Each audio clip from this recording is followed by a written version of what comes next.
देख रहे हैं एबीपीएस न्यूज। नमस्कार। खबर नागपुर जिले अंतर्गत खापरखेड़ा थाना क्षेत्र की।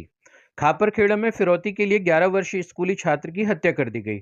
जिस छात्र की हत्या की गई उसका नाम जीत युगराज सोनकर था और वह खापरखेड़ा के ही शंकर राव चौहान इंग्लिश स्कूल की कक्षा 6वीं में पढ़ता था। हमारे सहयोगी ओम प्रकाश साद और अविनाश गजबी ने बताया कि जीत की हत्या का मास्टरमाइंड उसका पड़ोसी राहुल पाल ही था। इस मामले में पुलिस ने मास्टरमाइंड राहुल पाल के अलावा उसके 2 मित्र यश वर्मा और अरुण भारती को भी गिरफ्तार कर लिया है।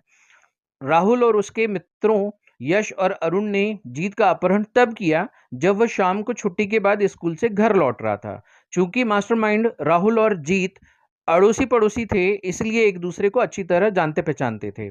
आरोपियों ने घर पहुंचा देने का झांसा देते हुए जीत को कार क्रमांक MH40A 7997 में बैठाया और उसका अपहरण कर लिया। जब देर शाम तक जीत घर नहीं पहुंचा तो उसकी मां नीलिमा सोनेकर और उसके भाई राज ने अन्य परिवारजनों को जानकारी देकर उसकी खोजबीन शुरू की।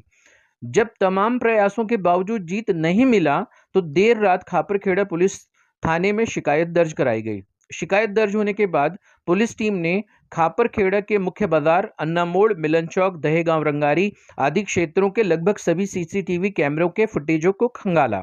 फिर भी जीत का कोई सुराग न मिलने पर मामला क्राइम ब्रांच की यूनिट 5 टीम को सौंप दिया गया। इस बीच दूसरे दिन सुबह 6 बजे के करीब कुत्ते को शौच कराने के लिए निकले एक व्यक्ति को चनकापुर कॉलोनी से सटी झाड़ियों में जीत का शव दिखाई दिया। पुलिस ने जांच में पाया कि जीत के पिता युगराज सोनेकर और उसका मास्टरमाइंड राहुल पाल एक दूसरे को जानते थे और लगभग 7-8 वर्षों से एक ही गली में रह रहे थे। युगराज बोथिया गांव की अपनी कुछ जमीन बेचने का सौदा कर रहे थे, जिससे उन्हें करोड़ों रुपए की आमदनी होने वाली थी। यही बात राहुल को जल्द से जल्द लखपति बनने का सपना दिखा रही थी।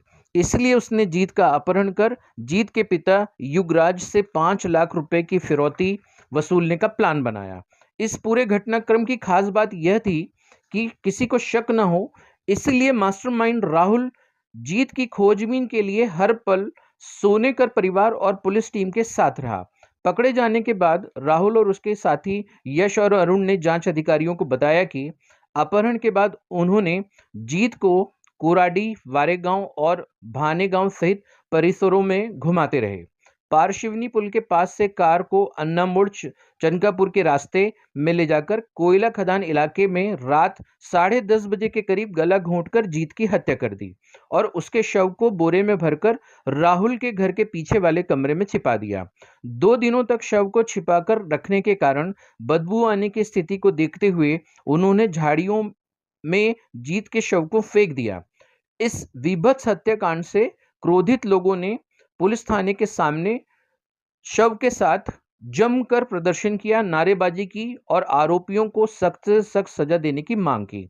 स्थानीय नेताओं और पुलिस के आला अधिकारियों ने घटनास्थल पहुंचकर रुष्ट परिवारजनों और ग्रामीणों को समझाकर मामला शांत कराया। इस बीच रामटेक लोकसभा क्षेत्र से निर्वाचित सांसद श्याम बर्वे ने पूरे मामले की सुनवाई फास्ट ट्रैक कोर्ट में चलाने का आश्वासन दिया। इस हत्या प्रकरण से पूरे नागपुर जिले में सनसनी फैल गई है। खासकर स्कूली विद्यार्थियों के माता पिता में खासी चिंता है, क्योंकि इस घटना से महज कुछ दिनों पूर्व ही एक छात्रा की दिन दहाड़े चाकुओं से गोदकर हत्या कर दी गई थी।